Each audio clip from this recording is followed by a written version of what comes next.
How I made my family confess to destroying my life. I came home to find an eviction notice on the door of the house I'd inherited from my grandmother. The tenants destroying it from the inside weren't strangers. They were my own family.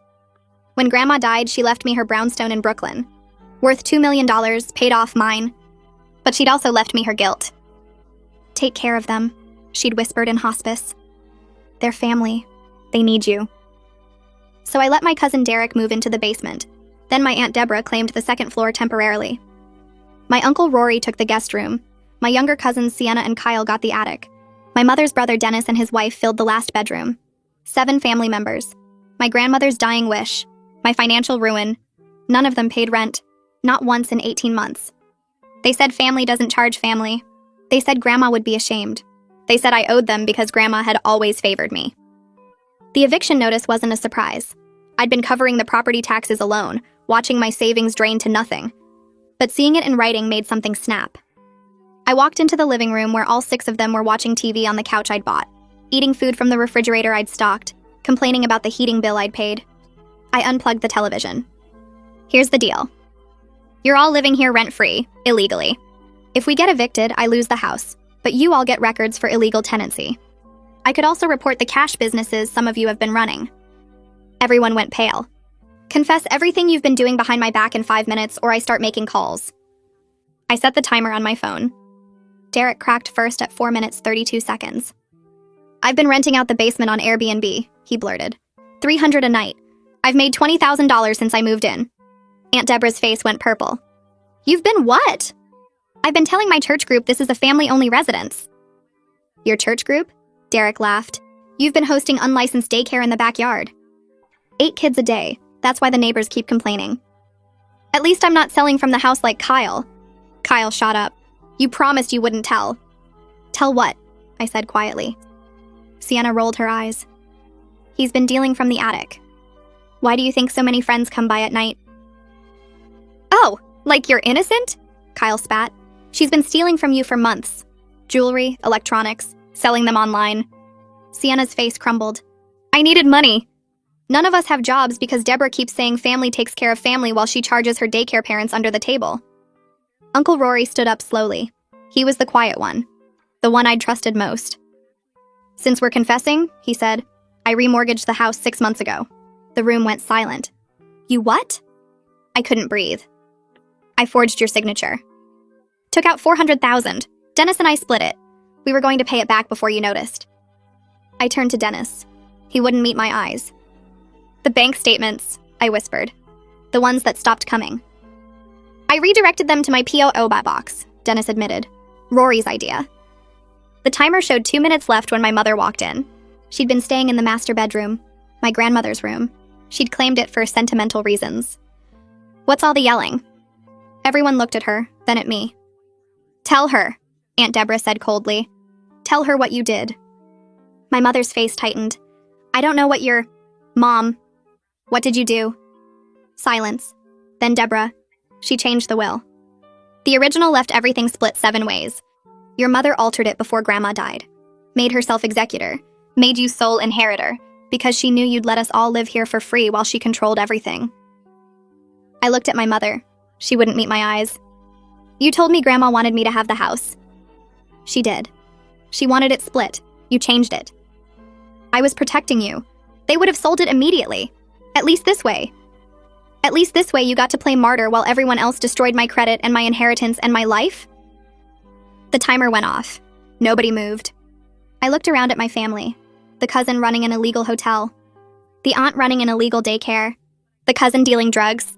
The other cousin stealing my belongings. The uncles who'd committed mortgage fraud. The mother who'd forged a dying woman's will. I'm calling the police, I said. You can't, my mother said quietly. You'd lose everything. The house, the money, years in court fighting the mortgage fraud. They'll say you were complicit. She was right. They'd set it up perfectly. We were all drowning together. That was your plan all along, I realized. Make me dependent on keeping family secrets. My mother finally met my eyes. That's what family does, sweetheart. We protect each other. I looked at the eviction notice still in my hand, at the family that had consumed everything my grandmother built, at the trap I'd never escape. I stood there with the eviction notice crumpling in my fist, while 7 pairs of eyes stared back at me. The silence pressed against my ears like water. My mother's words hung in the air between us. "That's what family does, sweetheart. We protect each other." The room tilted slightly and I grabbed the back of the couch to steady myself. She'd planned this from the beginning. Changed the will so I'd inherit everything alone, knowing I'd let them all move in, knowing they'd create this web of crimes that would trap me with them. If I called the police, the mortgage fraud would destroy my credit for years. The investigation would show I owned the house where drugs were being sold. I'd lose everything fighting to prove I didn't know. She'd made sure of that. Derek wouldn't meet my eyes. Deborah sat rigid on the couch, her hands folded like she was praying. Rory stared at the floor. Dennis had his arms crossed, defensive. Kyle looked ready to bolt. Sienna was crying quietly. My mother just watched me with that calm expression she wore when she knew she'd won. I turned and walked out. Nobody tried to stop me. My hands shook so badly I dropped my keys twice before I got the car door open. The engine started and I pulled away from the curb without looking back at the brownstone. 3 blocks. I just needed to get 3 blocks away before I fell apart completely. The diner on the corner had its lights on, the kind of place that stayed open all night for insomniacs and third-shift workers. I parked crooked across 2 spaces and stumbled inside. The waitress looked up from wiping down the counter but didn't say anything when I slid into the corner booth farthest from the door. She brought coffee without asking. I wrapped both hands around the mug even though the ceramic burned my palms. My phone sat on the table in front of me. The screen showed 11:47 p.m. I opened the browser and typed real estate attorney Brooklyn, then mortgage fraud lawyer, then property fraud victim. The search results blurred together. I clicked on links and read words that didn't stick in my brain. Legal aid, free consultation, sliding scale fees. My coffee went cold. The waitress refilled it twice without speaking. Other customers came and went. A man in a security uniform, 2 women in scrubs, a teenager with headphones, normal people living normal lives where their families didn't forge documents and trap them in shared guilt. At 2:30 a.m., I found a legal aid office that opened at 9. I screenshotted the address. At 3:15 a.m., I had a list of 5 real estate attorneys and 3 criminal defense lawyers. My phone battery showed 15%. I finally drank some of the coffee. It tasted like burnt dirt, but the caffeine hit my empty stomach and made my hands shake worse. The sun came up gray and cold. I'd been sitting in the same booth for 6 hours. The morning shift waitress gave me a concerned look when she arrived, but brought more coffee anyway. At 8:45 a.m., I drove to the legal aid office and parked across the street. The building was old brick with a blue door. A sign in the window said Brooklyn Legal Services. I sat in my car watching people walk past on the sidewalk.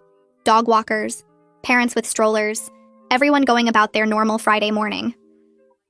At 9:03, a woman in a green coat walked up to the blue door and unlocked it. I got out of my car before I could talk myself out of it. The woman looked up when I pushed through the door. She had gray hair pulled back in a clip and reading glasses on a chain around her neck. Her desk nameplate said, Maya Lambert, Legal Advocate. I opened my mouth, but nothing came out. She smiled gently and gestured to the chair across from her desk. I sat down and the whole story came pouring out. The inheritance, the family moving in, 18 months of no rent, the eviction notice, the confessions, Derek's Airbnb, Deborah's daycare, Kyle dealing drugs, Sienna stealing my things, the mortgage fraud, $400,000, forged signature, my mother changing the will, the trap she'd built so carefully. Maya took notes on a yellow legal pad, her pen moving steadily across the paper. She asked questions. When did your grandmother die? When did the family members move in? When did you first learn about the mortgage? Do you have any documentation? I answered everything I could remember. My voice sounded hollow and far away. When I finished, Maya set down her pen and looked at me directly. She explained that mortgage fraud made me a victim, not a criminal.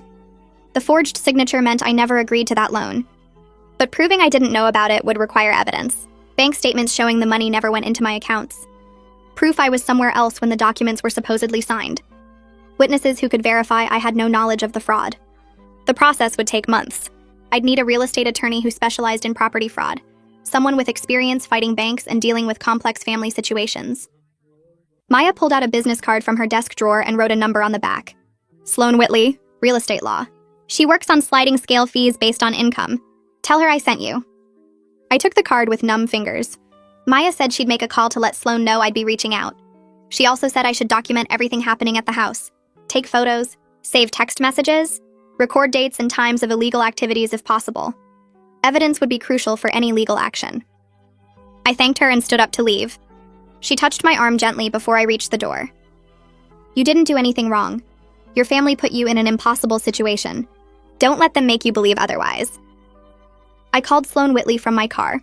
She answered on the third ring with a brisk, professional voice. I explained that Maya Lambert had referred me and asked if she had time to meet. She had a cancellation that afternoon at 2. Could I make it to her office in downtown Brooklyn? I said yes before my brain could process that I'd been awake for over 30 hours. Her office was in a converted warehouse building with exposed brick and industrial windows. The elevator was old and slow. Sloane's office was on the 4th floor, a small space with a desk, 2 chairs, and filing cabinets covering one entire wall. She was younger than I expected, maybe mid-30s, with dark hair in a ponytail and sharp eyes that assessed me the moment I walked in. I sat down and went through the whole story again. This time I had my phone out, showing her screenshots of text messages from family members, photos of the eviction notice, the address of the brownstone. Sloane listened without interrupting, her expression shifting from sympathetic to calculating. When I got to the part about my mother changing the will, she leaned forward. That's actually important. It establishes a pattern of manipulation and fraud. If your mother altered legal documents before your grandmother's death, it supports your claim that you're a victim of ongoing deception, not a willing participant in mortgage fraud. Sloane explained that we needed to find the original will, the one my grandmother actually signed before my mother changed it. If there were witnesses to the original will signing, their testimony would be valuable. We also needed to prove the timeline of when my mother altered the documents. She asked if I knew who handled my grandmother's estate planning originally. I didn't know. She asked if any of my grandmother's friends or neighbors might have information. I sat there trying to think through the fog of exhaustion. Then I remembered Shelby McGowan, my grandmother's next-door neighbor for 30 years. She'd visited constantly during those final months.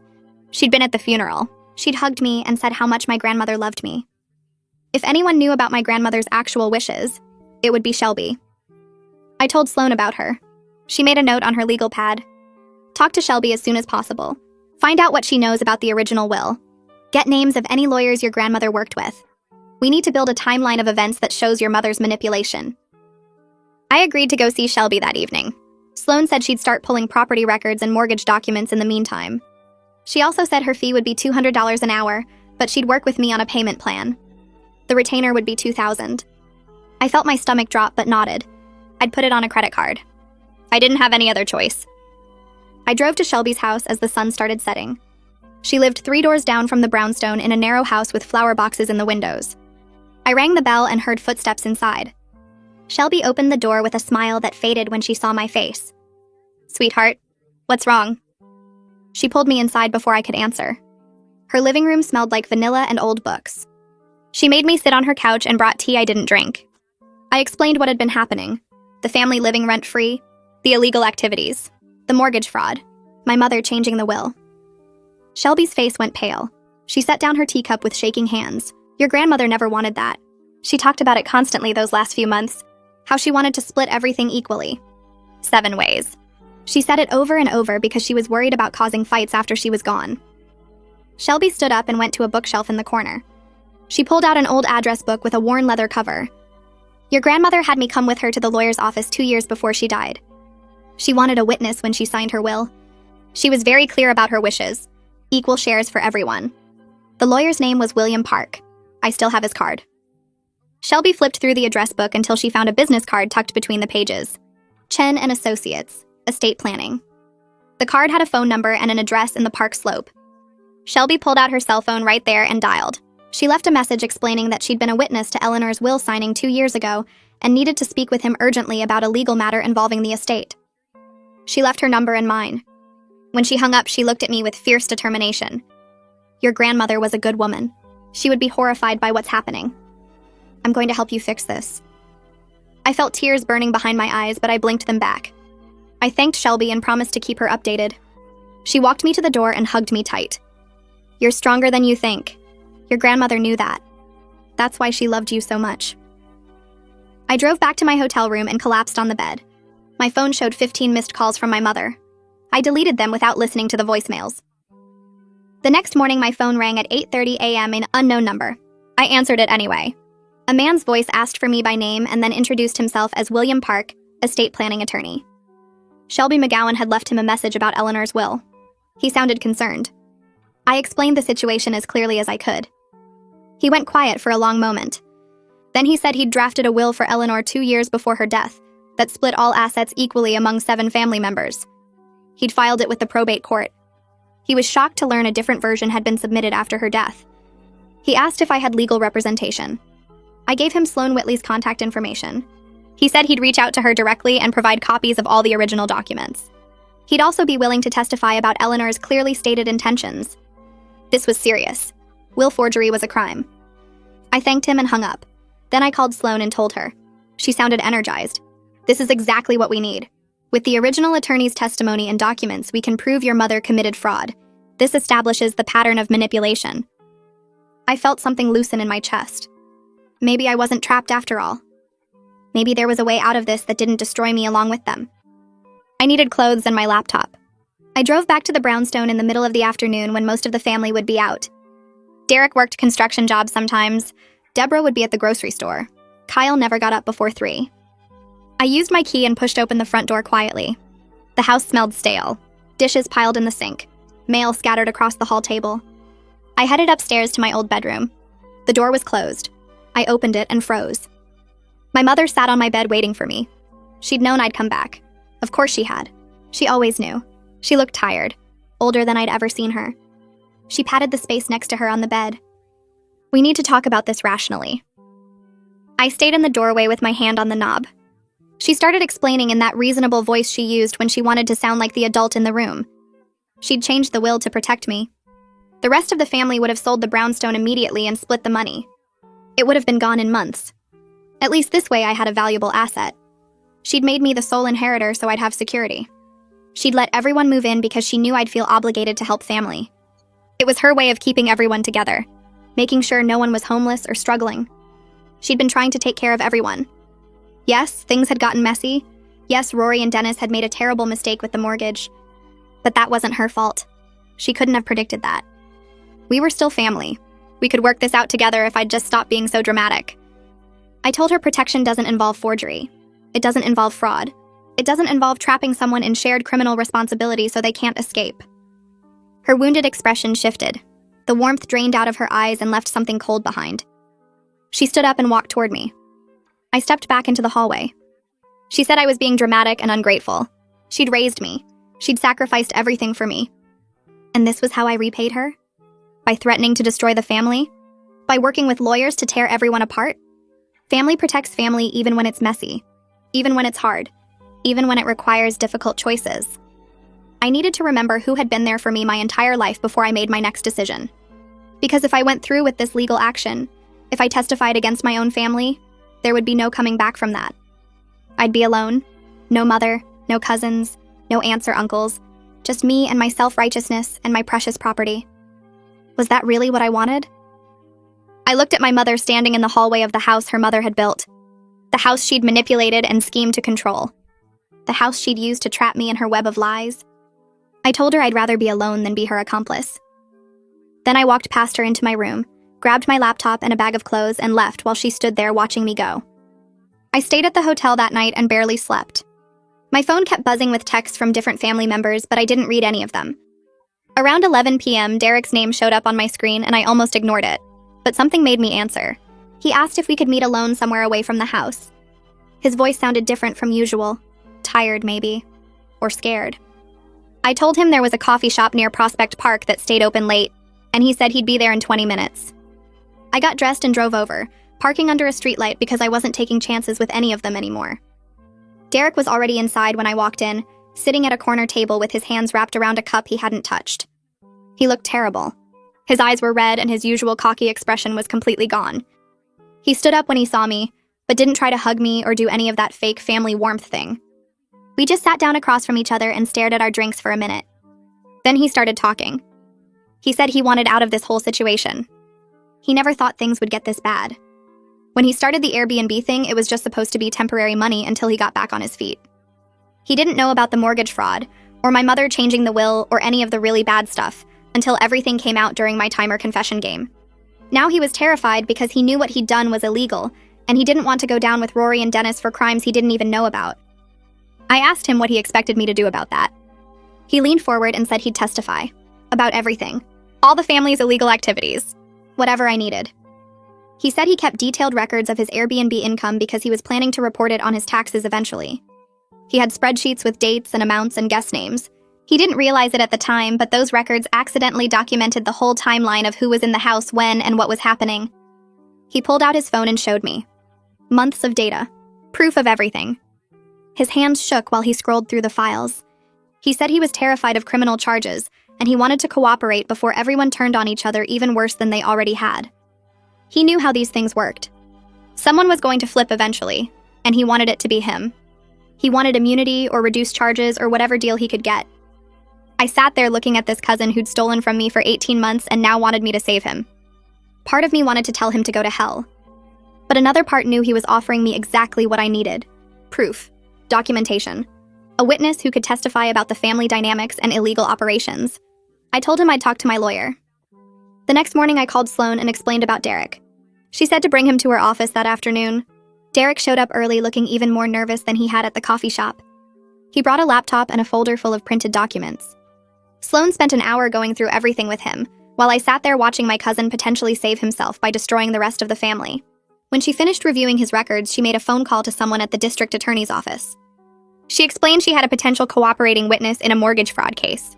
The person on the other end must have been interested because Sloan's expression shifted from cautious to satisfied. She covered the phone and asked Derek if he was willing to provide sworn testimony. He nodded so fast I thought his head might fall off.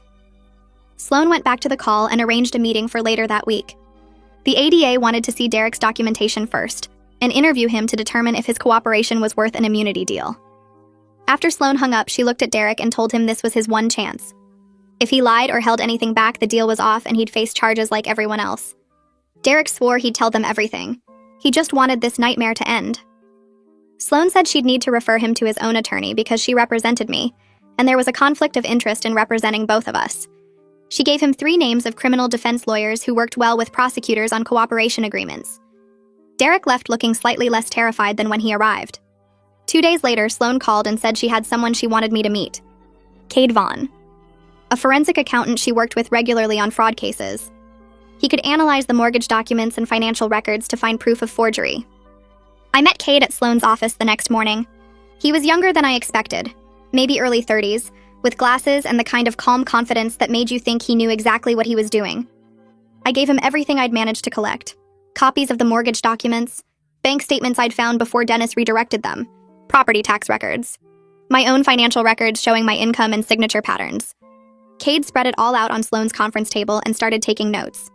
He said signature forgery cases usually came down to forensic analysis of the actual signatures, plus circumstantial evidence like opportunity and motive. He'd start with the signatures and work backward from there. It would take him about a week to do a thorough analysis. I left him there with my entire financial life spread across the table and tried not to think about how much I was trusting strangers to fix what my family had destroyed. Cade called me 6 days later and asked me to come back to Sloan's office. When I got there, he had a whole presentation set up on a laptop. He walked me through it step by step. The signature on the mortgage documents didn't match my actual signature in 12 different measurable ways. The pressure patterns were wrong. The letter formations were inconsistent with my usual handwriting. The speed of the signing was different from my normal pace. He'd compared it to signatures on my tax returns and bank documents and employment contracts, and the differences were obvious once you knew what to look for. He said any handwriting expert would testify this was a forgery. Then he showed me where the money went. $400,000 split between accounts controlled by Rory and Dennis. Rory got $250,000. Dennis got $150,000. They'd tried to hide it by moving the money through several accounts, but Cade traced every transfer. He had documentation showing the exact path of every dollar. Sloan looked at me and said this was enough. Enough to prove fraud. Enough to potentially void the mortgage. Enough to build a criminal case. I sat there staring at the evidence that my uncles had forged my signature and stolen hundreds of thousands of dollars, and I felt nothing. Just empty and tired and done with all of it. The next day, a woman named Safira Kumar called my cell phone. She introduced herself as a fraud investigator with the bank that issued the mortgage. She said their internal audit had flagged the mortgage as suspicious, and they were conducting their own investigation separate from any criminal case. She asked if I was willing to cooperate. I said yes immediately. She asked if we could meet that afternoon at a coffee shop near the bank's main office. I showed up with copies of everything Cade had found. Safira was in her 40s with short dark hair and an expression that said she'd seen every kind of fraud there was. She looked through my documents carefully and asked detailed questions about the timeline. When did I first learn about the mortgage? When was I supposedly at the signing? Did I have any proof of where I actually was that day? I pulled out my phone and showed her my calendar from 6 months ago. The day listed on the mortgage documents, I was in Chicago at a work conference. I had hotel receipts, flight confirmations, photos I'd posted on social media from the conference. There was no possible way I could have signed those documents in New York. Sapphira took pictures of everything with her phone. She said banks took signature forgery extremely seriously because it exposed them to massive liability. She explained that her investigation ran parallel to any criminal case but had different goals. The bank wanted to prove fraud so they could void the mortgage and pursue Rory and Dennis for the money. That actually helped me because it meant the debt would disappear. She said the evidence I'd provided plus Cade's forensic analysis should be sufficient to prove fraud. She'd file her report within 2 weeks. I was back at my hotel room that evening when someone knocked on the door. I looked through the peephole and saw Deborah standing in the hallway. My mother must have told her where I was staying. I thought about not opening it, but I knew she'd just keep coming back. I opened the door but didn't invite her in. She pushed past me anyway and stood in the middle of my room looking around like she was inspecting it. She started talking before I could tell her to leave. She said I was tearing the family apart over money and property. That grandmother would be ashamed of me for abandoning family in their time of need. That I was being selfish and cruel and throwing away decades of family bonds over temporary problems that could be worked out if I'd just stopped being so stubborn. She said family forgives family. Family helps family. Family doesn't call lawyers and investigators and destroy each other's lives over mistakes. Her voice got louder as she went on, and I realized she actually believed what she was saying. She'd convinced herself that running an illegal daycare and enabling fraud and living rent-free for 18 months while I went broke was somehow justified by the word family. I waited until she finished, and then I told her grandmother would be ashamed of family members running illegal businesses from her house and forging documents in my name. That family doesn't mean letting people destroy your life while hiding behind guilt and obligation. That I didn't tear this family apart. They did. By lying and stealing and manipulating and expecting me to protect them from the consequences. Deborah's righteous expression cracked just slightly. Her mouth tightened and her eyes went cold. She said I'd always thought I was better than everyone else. That grandmother had spoiled me and made me think I was special. That I'd regret this when I was alone with nobody left who cared about me. Then she walked out and slammed the door hard enough that the pictures on the wall rattled. I sat down on the bed and realized I didn't feel guilty anymore. Just tired. The next morning, Sloan filed a motion to halt the eviction proceedings. She attached all of Cade's forensic evidence and Sapphira's preliminary report and my own documentation proving I was out of state when the mortgage was supposedly signed. The motion argued that I was a victim of identity theft and forgery and shouldn't lose my property because of crimes committed against me. She requested a temporary stay while the fraud investigation proceeded. The judge reviewed everything and granted the stay within 48 hours. Sloan called me with the news and I could hear the satisfaction in her voice. She said this gave us breathing room to build the rest of the case without the immediate threat of losing the house. I thanked her and hung up and sat there feeling like I could breathe properly for the first time in weeks. That night I got a call from a number I didn't recognize. I almost didn't answer, but something made me pick up. Kyle's voice came through sounding paranoid and angry. He demanded to know if I was really going to send family members to jail over minor stuff. I asked him since when was $400,000 in mortgage fraud minor. He said I knew what he meant. The other stuff. The small things people did to get by. I told him dealing drugs from my property wasn't small. It put me at legal risk I never agreed to. It could have gotten the house seized by police. His activities endangered everything grandmother left me. Kyle said I was being dramatic and everyone sold a little weed sometimes. I said that wasn't the point. The point was, he did it in my house without my knowledge or permission and expected me to protect him when it all came out. He got quiet for a minute and then said I'd regret this. That family didn't forget. I told him I'd already lost my family the day they decided stealing from me was acceptable and hung up before he could respond. I blocked Kyle's number after that call and spent the next morning researching private investigators in Brooklyn. Sloan had mentioned that documenting the ongoing illegal activities would help our case, and I wanted everything on record before anyone had time to cover their tracks. I found Houston Vaughn through Sloan's recommendation. He was Cade's brother and specialized in surveillance work for legal cases. His office was in a converted warehouse near the waterfront, and when I walked in, he was reviewing footage on 3 different computer screens. He looked up and gestured to a chair across from his desk. I explained the situation while he took notes on a yellow legal pad, his expression getting more focused as I listed each illegal activity happening at the brownstone. When I finished, he leaned back in his chair and said, "This was exactly the kind of case where professional documentation made the difference between speculation and proof." He could conduct surveillance over several days and create a detailed report with timestamps and photographs that would be admissible in court. The cost would be $1,500, which made my stomach drop, but he said Sloan had already worked out a payment plan where I could pay half now and half after the case resolved. I agreed and signed his contract, feeling like I was finally taking real action instead of just reacting to everyone else's moves. Houston started surveillance 2 days later. He parked in different spots around the block and used cameras with zoom lenses to document everything happening at the brownstone. On the first day, he captured Derek greeting an Airbnb guest at the basement entrance and exchanging keys for cash.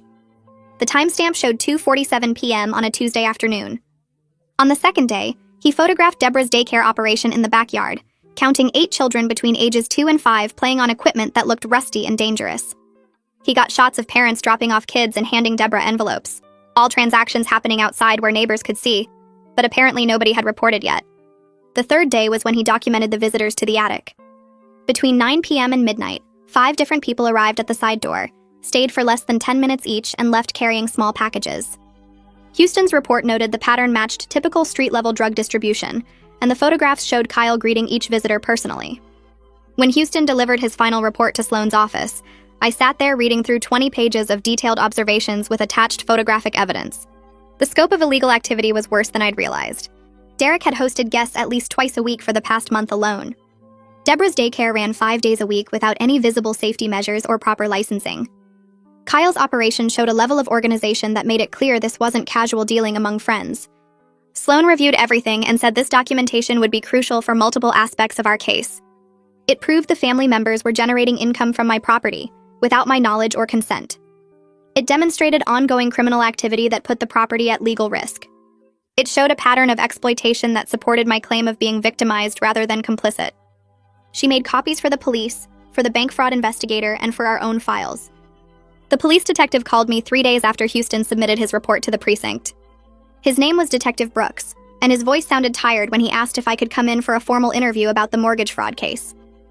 I arrived at the precinct at 10 a.m. on a Thursday and spent the next 4 hours in a small interview room going through everything. Brooks recorded the whole conversation and took detailed notes while I explained the timeline of discovering the fraud, finding out about the forged signature, learning about the redirected bank statements. He asked specific questions about my relationship with Rory and Dennis, whether I'd ever given them permission to access my financial information, whether I'd signed any documents I didn't fully read. I answered everything honestly, and provided copies of my work travel records, proving I was in Chicago for a conference on the date the mortgage documents were supposedly signed in Brooklyn. Brooks reviewed the forensic analysis from Cade, showing the signature irregularities and the timeline of money transfers to accounts controlled by Rory and Dennis. When we finished, he leaned back in his chair and said Rory and Dennis would likely face felony charges for forgery, fraud, and identity theft. The evidence was strong enough that the district attorney would probably pursue prosecution even if it went to trial. He said I should prepare for this to take months, possibly over a year, to fully resolve through the criminal justice system. I thanked him and left feeling both relieved that the investigation was moving forward and exhausted by how long this process would take. My phone buzzed with an Instagram message that evening while I was eating takeout in my hotel room. The message was from Sienna asking if we could meet up because she had something important to tell me. I stared at the message for several minutes, suspicious of what she might want. She'd been part of the group that destroyed my belongings and sold them online. She'd sat there during the confrontation and admitted to stealing from me without showing much remorse. But something about the message felt different, more vulnerable than defensive. I replied asking what this was about, and she said she couldn't explain over text, but needed to talk to me alone. I agreed to meet at a coffee shop in the Park Slope the next afternoon, choosing a public place where I'd feel safe. When I arrived, Sienna was already sitting at a corner table looking smaller and younger than I remembered. She was 17 but seemed like a scared kid rather than the defiant teenager from that night in the living room. Her eyes were red like she'd been crying, and she twisted a napkin between her hands while I sat down across from her. She started talking before I could say anything, the words rushing out like she'd been holding them in too long. She said she needed to tell me the truth about why she stole my things and sold them online. Sienna explained that Kyle had pressured her into helping him for months. He'd discovered she had a girlfriend and threatened to tell the whole family if she didn't cooperate with his plans to make money. She was terrified of being outed to Deborah and the others who she knew would react badly. Kyle told her it was just borrowing things temporarily, that he'd pay me back eventually, that family helped family. But then he kept demanding more, taking bigger risks, and she couldn't figure out how to stop without exposing herself. She'd made about $3,000 total from selling my belongings online, and she still had most of it because she was too scared to spend it. She wanted to return what money she had left and testify about Kyle's manipulation and drug dealing. She said she was done protecting him and done being scared of what the family would think. Her voice shook when she said she knew I probably hated her and had every right to, but she needed me to know she wasn't a bad person, even though she'd done bad things. I sat there watching her cry into her shredded napkin and realized she was another victim of the family's twisted dynamics, just younger and more trapped than I'd been. I asked her if she was safe where she was living, and she said she'd moved in with her girlfriend's family after everything exploded. They knew about the situation and were helping her figure out what to do next. I told her I didn't hate her, but I needed to think about what happened next and talk to my lawyer about how to handle this. She nodded and pushed an envelope across the table containing $2,800 in cash. I took it and said I'd be in touch soon. I brought Sienna to meet with Sloan 2 days later. Sloan's office felt less intimidating this time, maybe because I was there to help someone instead of just trying to save myself. Sienna sat between us on the couch and repeated everything she'd told me about Kyle's manipulation and threats. Sloan listened carefully and asked questions about the timeline, about what evidence Sienna might have of Kyle's drug dealing, about whether Sienna had been coerced or participated willingly. When Sienna explained she was a minor who'd been threatened by an adult family member, Sloan's expression shifted to something more protective. She said we needed to handle this carefully to protect Sienna from criminal charges, while still using her testimony against Kyle. Sloan made some calls while we waited, and within an hour she'd connected with a family law specialist named Jennifer Torres, who agreed to represent Sienna separately. Jennifer arrived at the office and spent an hour talking with Sienna privately, while Sloan and I waited in the conference room. When they came back, Jennifer explained that Sienna qualified for protection as a minor who was coerced and manipulated by an adult. If Sienna cooperated fully with the investigation and testified about Kyle's activities, Jennifer could negotiate immunity from charges related to the theft. The key was establishing that Sienna had been threatened and pressured, which her age and the circumstances supported. Sienna agreed to everything and signed paperwork authorizing Jennifer to represent her. When we left Sloan's office, Sienna hugged me quickly and whispered thank you before getting in her girlfriend's car. I stood on the sidewalk watching them drive away and felt something shift inside me. Maybe not everyone in this family was beyond saving. My mother started calling me constantly over the next week. The first messages were her usual guilt-tripping routine about how I was tearing the family apart and breaking her heart. Then the tone shifted to anger, her voice getting sharp as she said I was being vindictive and cruel. By the 4th day, she'd moved into bargaining mode, leaving long voicemails about how she could fix everything if I just dropped the legal cases. She claimed she could make Rory and Dennis pay back the mortgage money. She said she'd get everyone to move out of the house voluntarily. She promised things would be different if I gave her one more chance to make it right. I didn't return any of the calls. I saved all the voicemails as evidence and forwarded them to Sloan, who said they demonstrated my mother's awareness of the crimes and her attempts to obstruct justice. Each message made it clear that my mother understood exactly what had happened and was trying to manipulate me into protecting everyone from consequences. On the 7th day, she sent a text saying we needed to meet face-to-face to discuss this like adults. Requested Reads is on Spotify now. Check out link in the description or comments. I showed the text to Sloan, who said if I was going to meet with my mother, it should happen at a neutral location with Sloan present as a witness. I agreed and replied to my mother suggesting we meet at a diner near the courthouse. She responded immediately saying she'd be there. I arrived at the diner 15 minutes early with Sloan. We took a booth near the back where we could see the entrance, and I ordered coffee I didn't drink while we waited. My mother walked in exactly on time wearing the outfit she always chose when she wanted to look respectable and reasonable. She saw Sloan sitting next to me and her expression tightened, but she slid into the opposite side of the booth without commenting. She started talking immediately about how we could resolve everything without more legal action. She said Rory and Dennis were willing to pay back the $400,000 in installments if I dropped the criminal charges. She claimed Deborah would shut down the daycare and Derek would stop the Airbnb operation. She promised Kyle would move out and get help for his problems. She made it sound like she had authority to negotiate all of this, like she could orchestrate solutions the way she'd orchestrated the original trap. Sloan let her talk for about 5 minutes before interrupting. Sloan pointed out that my mother had no legal standing to negotiate anything since she'd orchestrated the will fraud that started this entire situation. The criminal charges against Rory and Dennis were being pursued by the state, not by me personally, so I couldn't drop them even if I wanted to. The illegal activities at the brownstone were separate criminal matters that didn't require my participation to prosecute. My mother's promises were meaningless because she'd already proven she couldn't be trusted and had no actual control over anyone's behavior. My mother's face went red while Sloan spoke, and I could see her struggling to maintain her reasonable expression. My mother's mask dropped completely when Sloan finished. She turned to me and said I was destroying the family over pride and money, that I was choosing property over people who loved me. She said grandmother would be ashamed of what I was doing, that I was spitting on her memory by refusing to protect family. Her voice got louder and other people in the diner started looking over at our booth. I waited until she ran out of words and then said she chose manipulation over honesty and created this situation.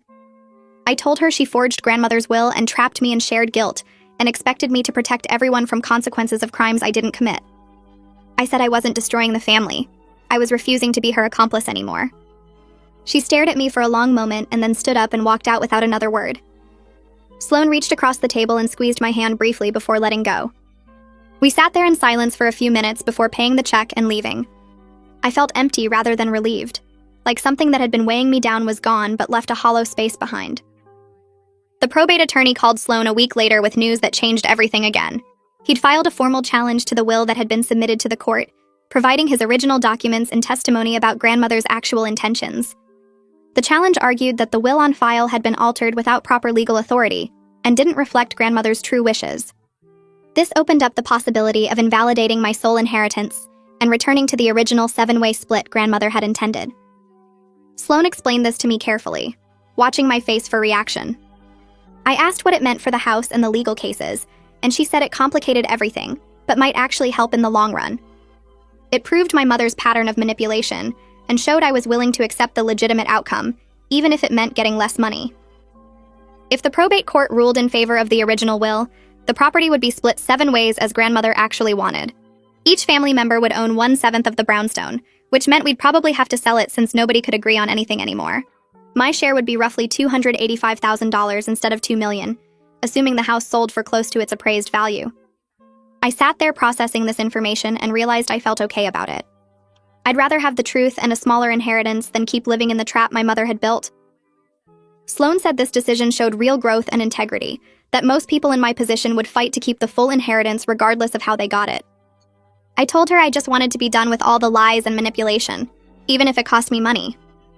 She smiled and said that attitude would serve me well as we moved forward with everything else. The probate challenge felt like it should have broken me, but sitting across from Sloan in her office 2 days later, I felt something unexpected. She spread the documents across her desk and explained that the challenge actually helped my case.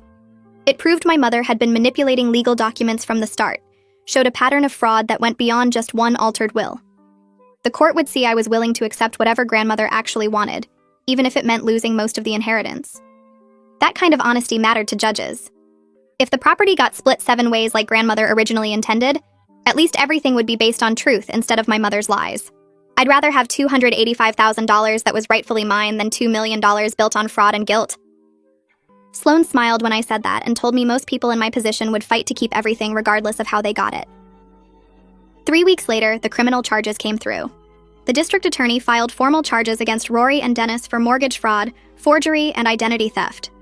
Sloan called me that afternoon with the news, and I sat on my hotel bed staring at the wall, trying to process that my uncles were actually facing felony charges.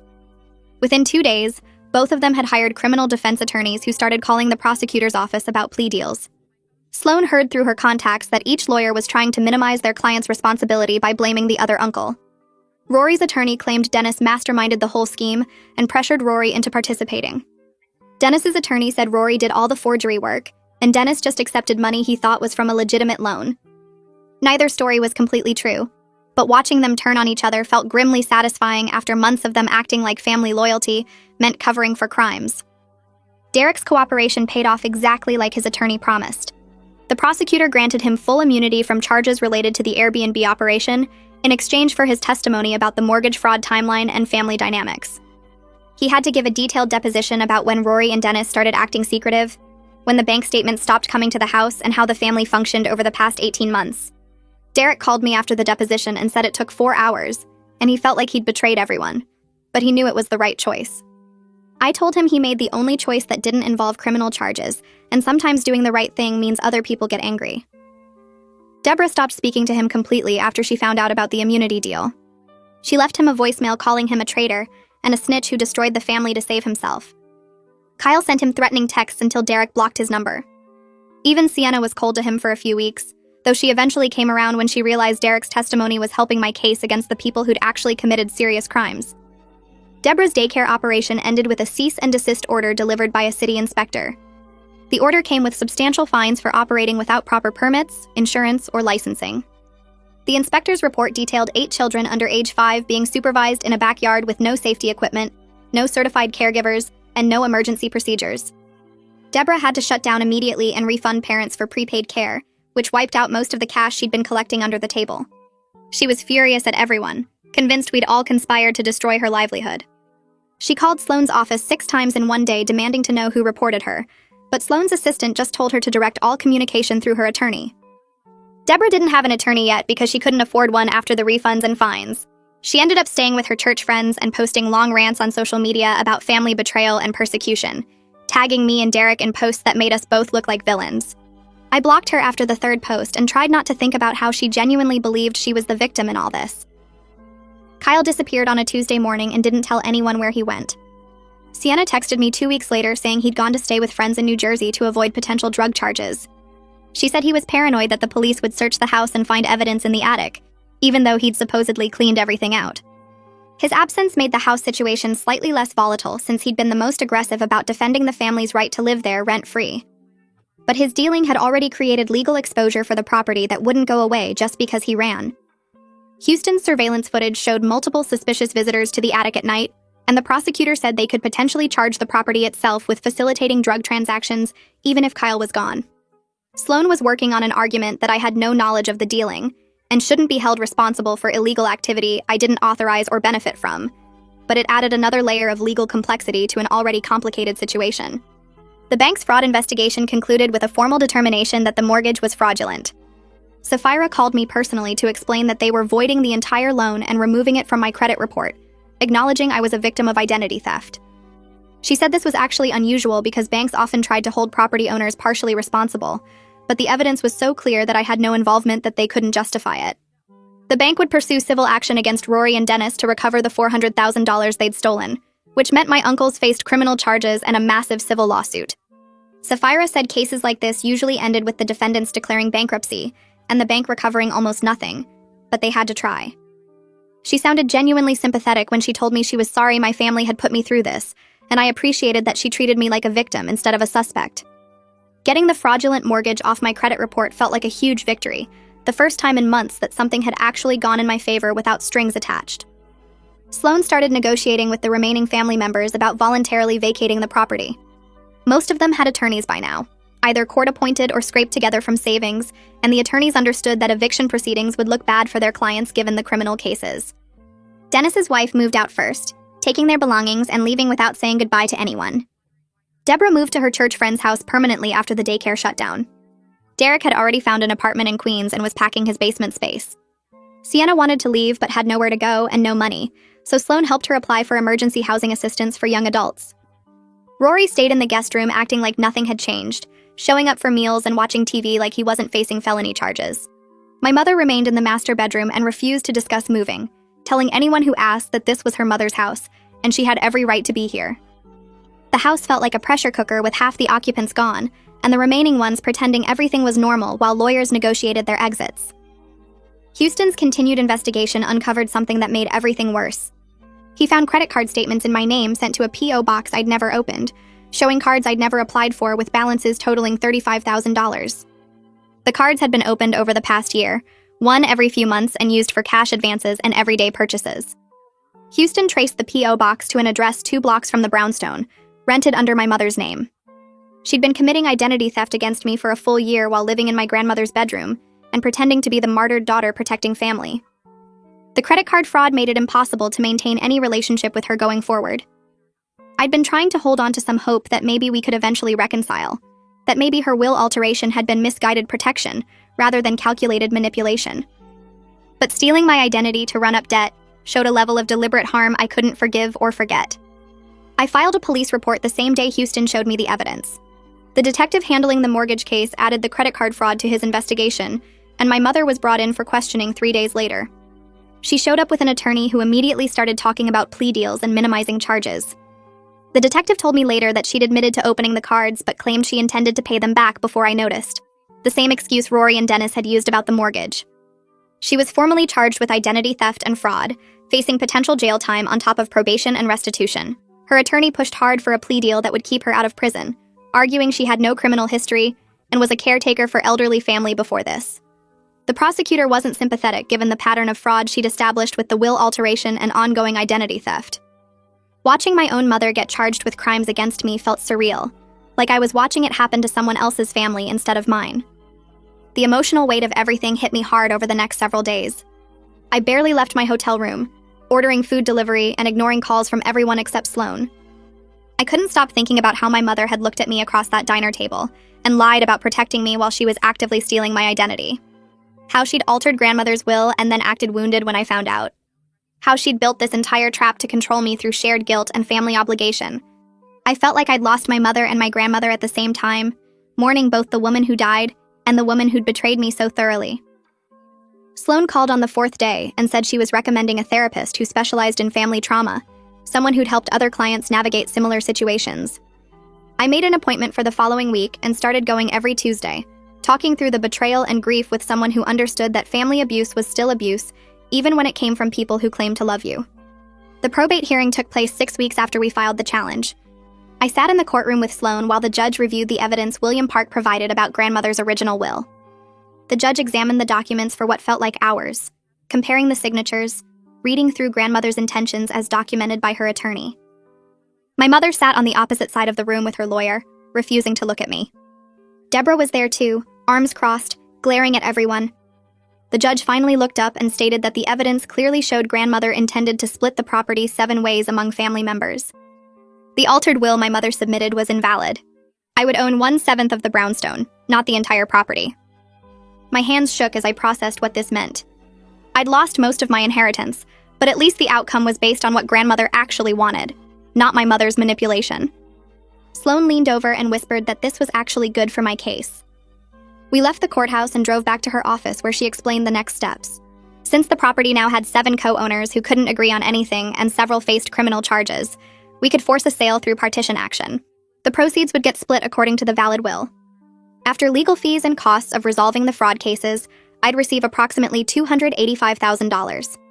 It was far less than the $2 million inheritance I thought I had, but Sloan reminded me it was clean money based on legitimate legal processes, not fraud.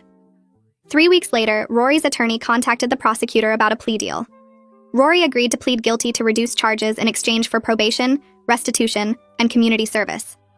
He'd avoid prison time if he paid back his portion of the mortgage fraud money and completed 200 hours of community service. Dennis refused to take a deal. His attorney convinced him he could win at trial by blaming everything on Rory, claiming he was manipulated into participating. I sat through 4 days of Dennis's trial, watching him try to present himself as a victim of Rory's schemes. The prosecutor showed the jury bank records proving Dennis actively participated in redirecting my mail and accessing the fraudulent mortgage money. The jury deliberated for 6 hours before finding him guilty on all counts. The judge sentenced Dennis to 18 months in federal prison, followed by 3 years of supervised release. During sentencing, the judge stated that Dennis's attempts to shift blame and complete lack of remorse warranted a harsher sentence than Rory's plea agreement. Dennis stared straight ahead as the bailiffs led him away, still refusing to accept responsibility for what he'd done. My mother's case moved faster because her attorney pushed hard for a plea deal.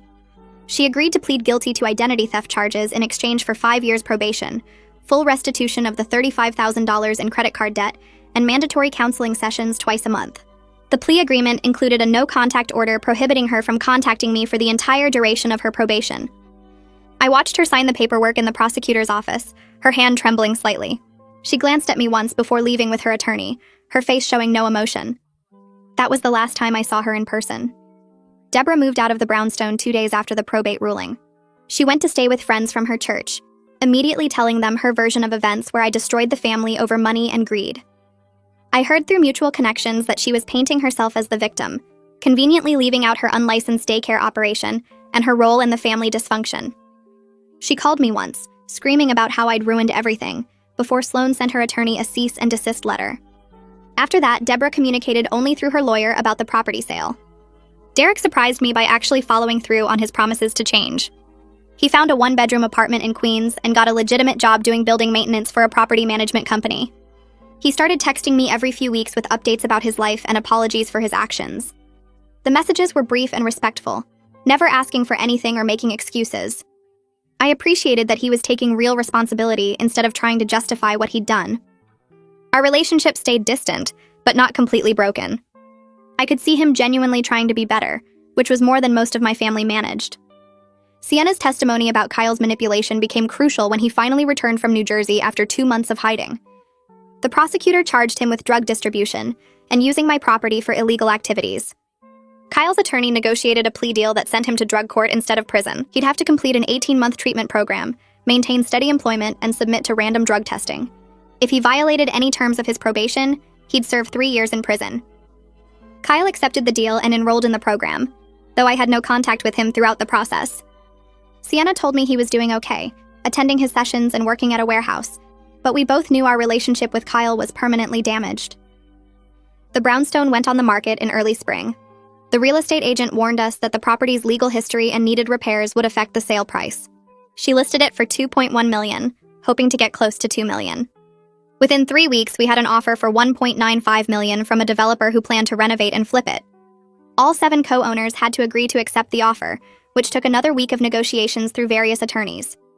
Deborah tried to hold out for more money, but her lawyer convinced her this was the best offer we'd get. The closing process dragged on for 6 weeks while the title company worked through various liens and legal issues related to the fraud cases. Every few days brought a new complication that required additional paperwork or legal filings. I finally received the wire transfer for my portion of the sale proceeds on a Tuesday afternoon in June. After all legal fees, repairs, outstanding property taxes, and costs related to resolving the fraud cases, my share came to $278,000. I sat in my hotel room staring at my bank account balance, trying to process that this was all that remained of grandmother's $2 million inheritance. It was roughly 1/7 of the original value, minus the massive costs of legal battles and family destruction. But Sloan was right when she'd told me months earlier that this money was clean. It came from legitimate legal processes, not fraud or manipulation. Nobody could claim I'd stolen it or schemed to get it.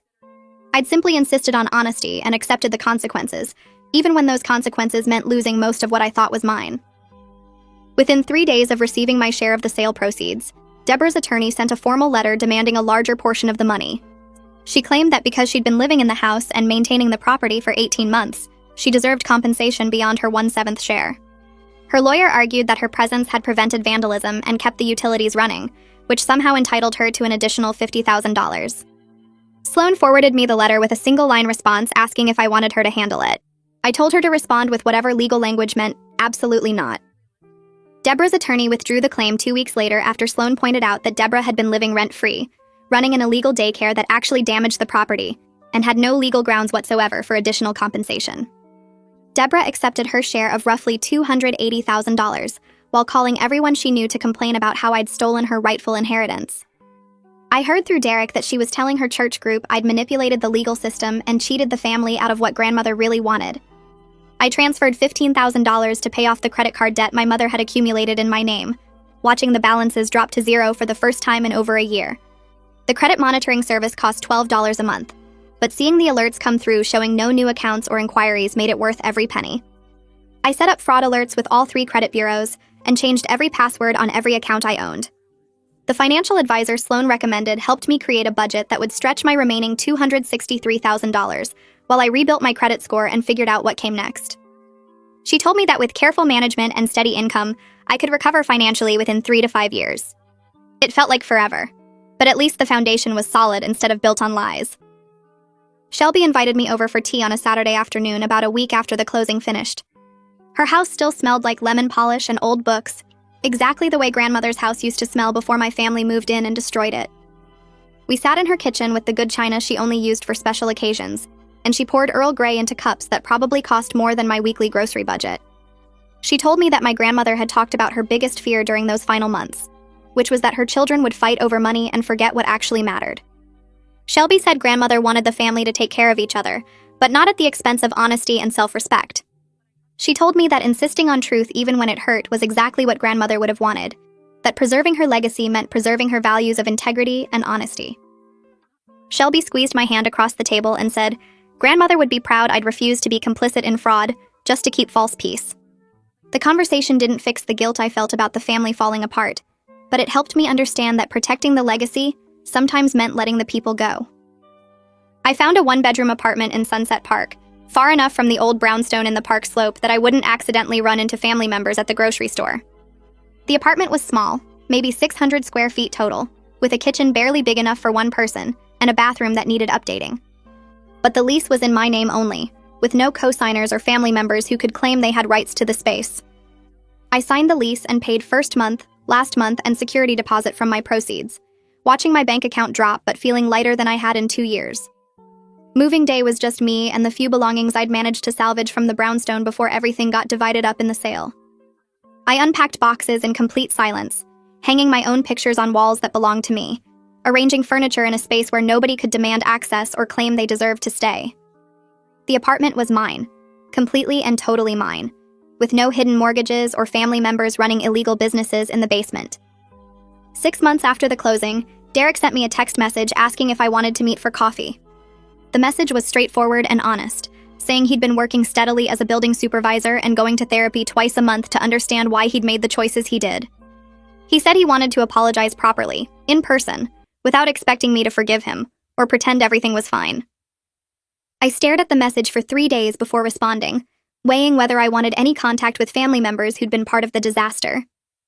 Finally, I agreed to meet at a coffee shop in Brooklyn Heights, neutral territory where neither of us had history. Derek showed up 10 minutes early, looking more put together than I'd seen him in years, wearing clean clothes that actually fit, and carrying a leather portfolio under his arm. He bought my coffee without making a big deal about it, and we sat at a table by the window where the afternoon light made everything feel less heavy.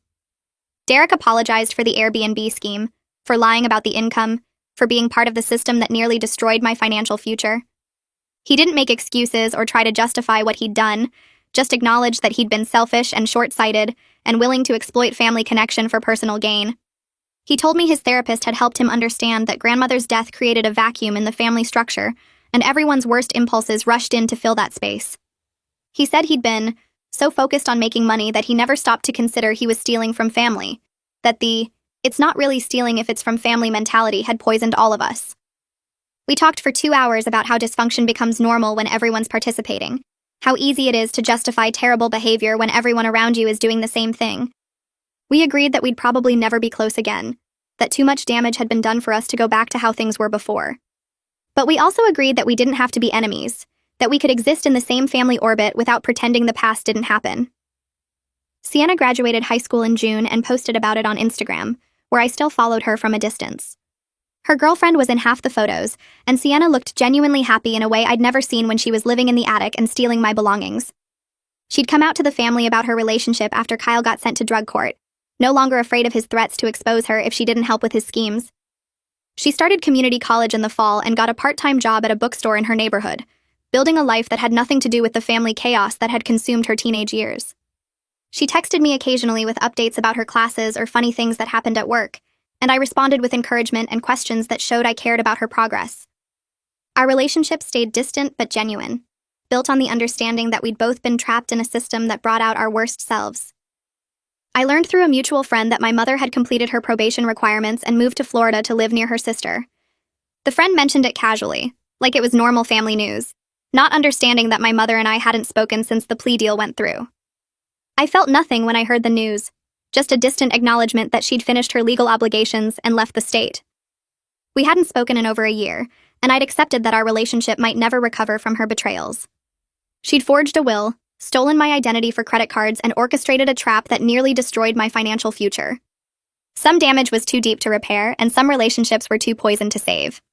My therapist helped me work through the complicated grief of losing both my grandmother and the family I thought I had within the same 2-year period.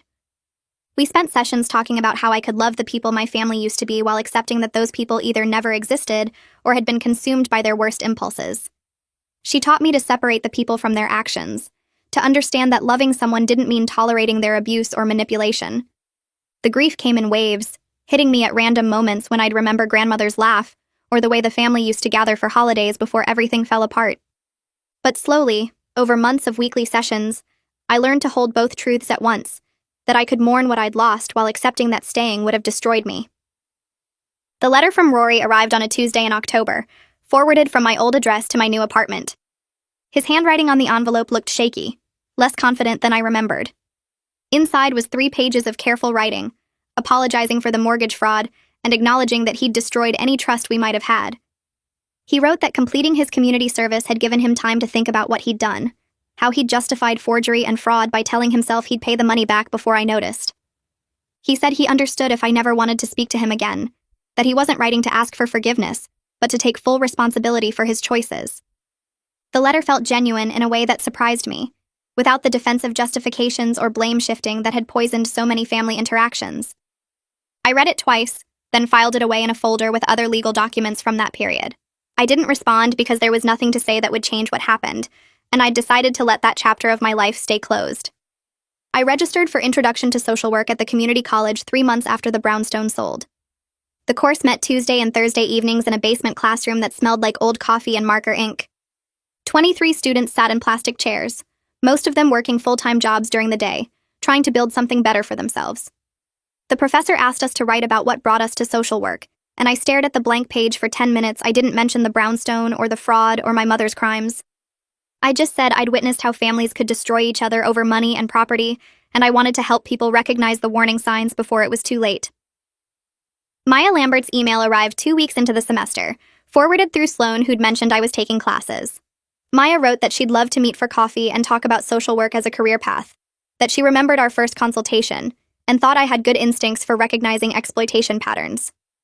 We met at a cafe near her office, and she spent an hour asking about my classes and my goals, offering to connect me with professionals in the field and review my assignments if I wanted feedback.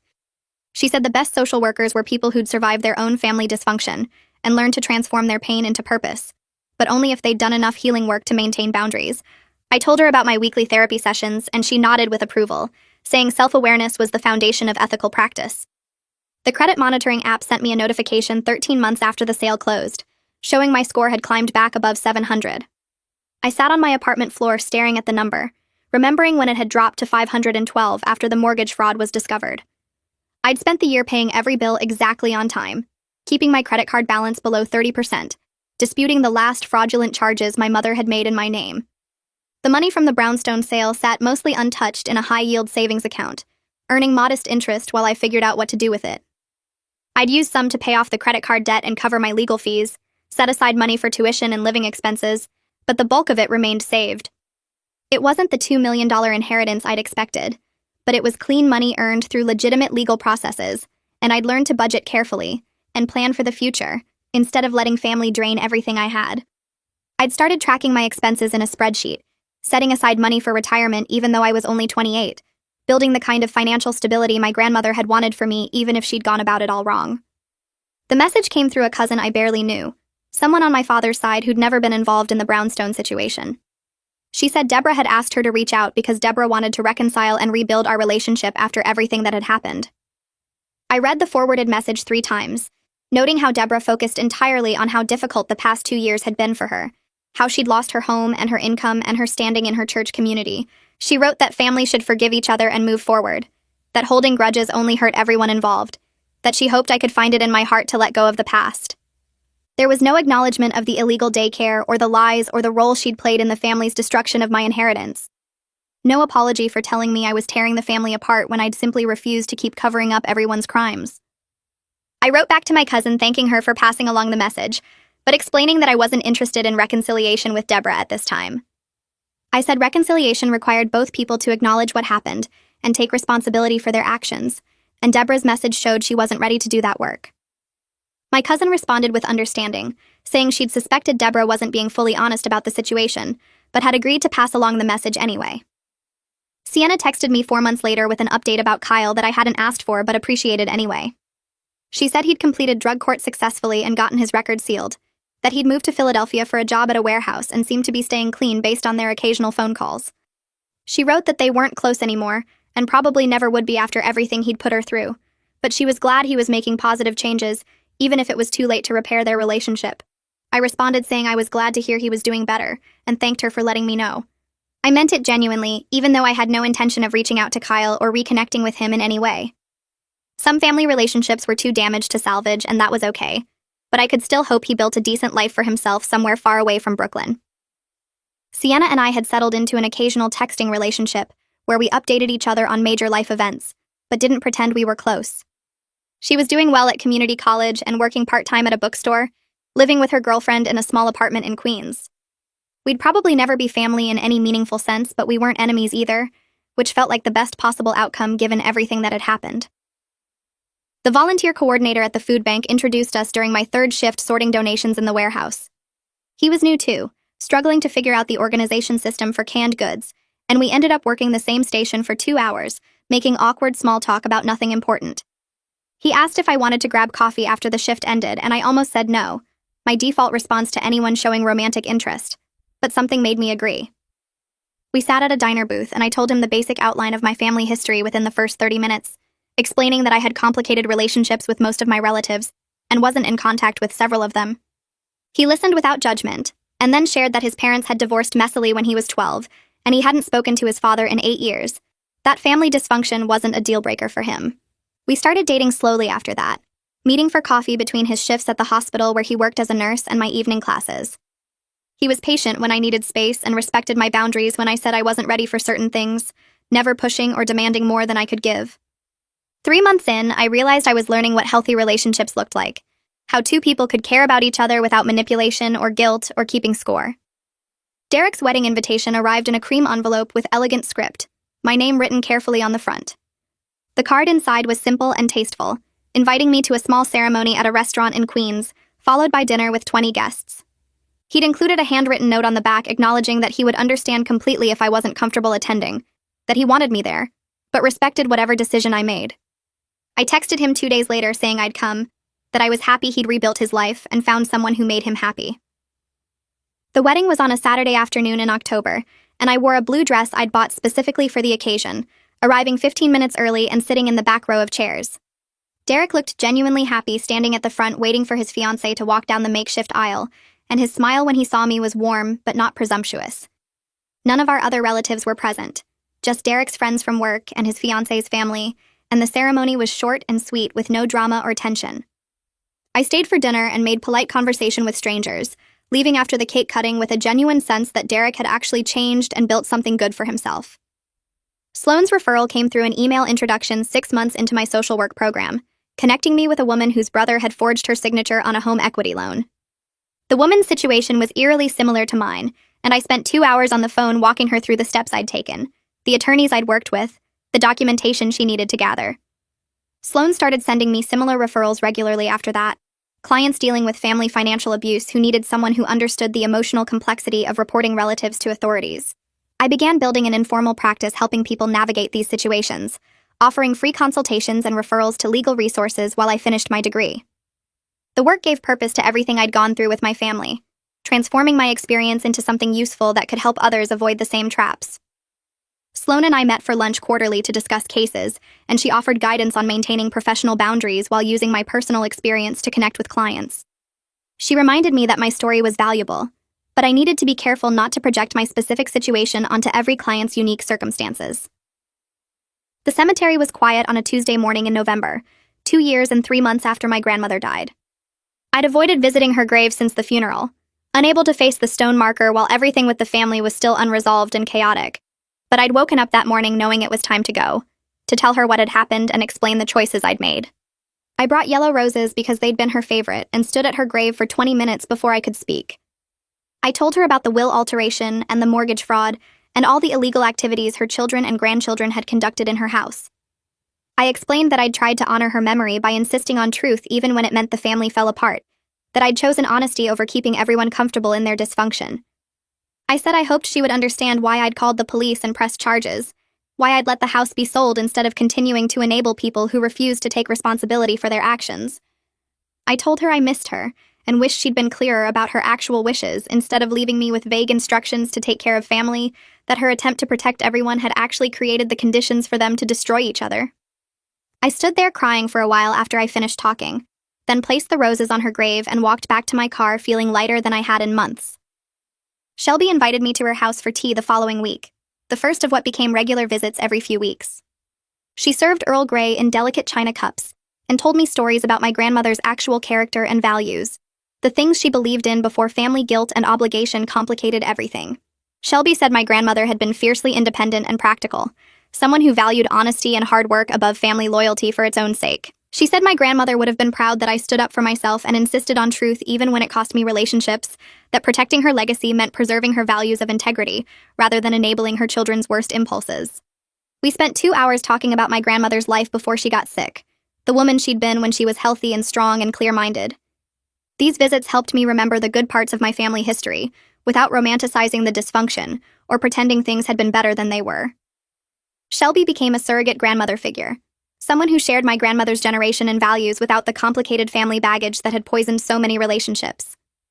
The acceptance letter from the graduate program arrived in March, offering me a spot in their clinical social work program with a focus on family systems and financial abuse. I'd applied 6 months earlier with an essay about my experience with family exploitation, explaining how surviving my own situation had given me insight and empathy for clients dealing with similar dynamics. The program director called me personally to discuss my application and emphasize the importance of maintaining boundaries and not projecting my story onto clients, making sure I understood the ethical considerations of using personal experience in professional practice.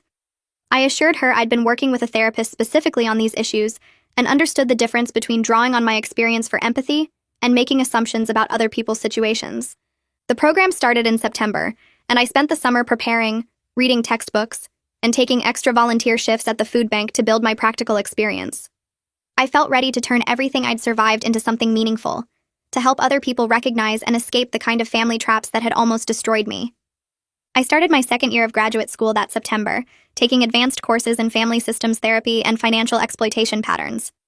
The coursework challenged me in ways I hadn't expected, forcing me to examine my own experiences through clinical frameworks while maintaining professional distance. My thesis project focused on intergenerational financial abuse in families where property inheritance becomes a weapon, and my advisor praised my ability to balance personal insight with academic rigor. I'd built a small private practice on the side, seeing clients 2 evenings a week in a shared office space in Sunset Park. Most of my clients dealt with family boundary issues or financial manipulation, and I found deep satisfaction in helping them recognize patterns I'd lived through myself.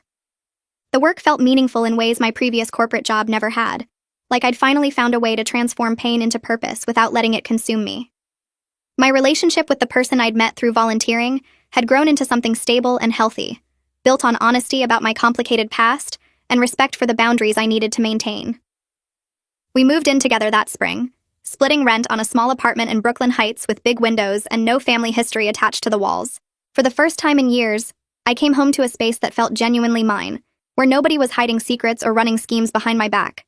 My chosen family had expanded to include Maya, Sloan, a few close friends from graduate school, and Shelby, who still invited me for tea every few weeks. These relationships felt different from blood family, lighter somehow, built on mutual respect rather than obligation or guilt. I celebrated my 30th birthday surrounded by people who genuinely cared about my well-being, and I realized I hadn't thought about the brownstone or the eviction notice in weeks. The therapy sessions I'd started 3 years ago had taught me that losing most of my family wasn't a failure on my part, but a necessary boundary against people who refused to stop hurting me. I'd learned that protecting yourself isn't selfish, that sometimes love means letting go of relationships that poison everything they touch. My mother still lived in Florida, and we hadn't spoken since her probation ended. Deborah occasionally sent messages through distant cousins, always focused on her own hardships, rather than acknowledging the damage she'd caused. Derek and Sienna remained the only family members I stayed in contact with, both of them building better lives after facing real consequences for their actions. The permanent damage to most family relationships used to keep me awake at night, but now I understood that some fractures can't and shouldn't be repaired. I'd built something genuine from the ruins of my inheritance, a life based on honesty rather than manipulation, and I was genuinely happy with what I'd created. The brownstone was gone, most of my family was gone, but I'd gained something more valuable than property or blood ties. I'd gained myself back. So yeah, that's the whole thing. Nothing too deep, just another random story I somehow turned into a whole video. Thanks for hanging out, it's always chill talking here.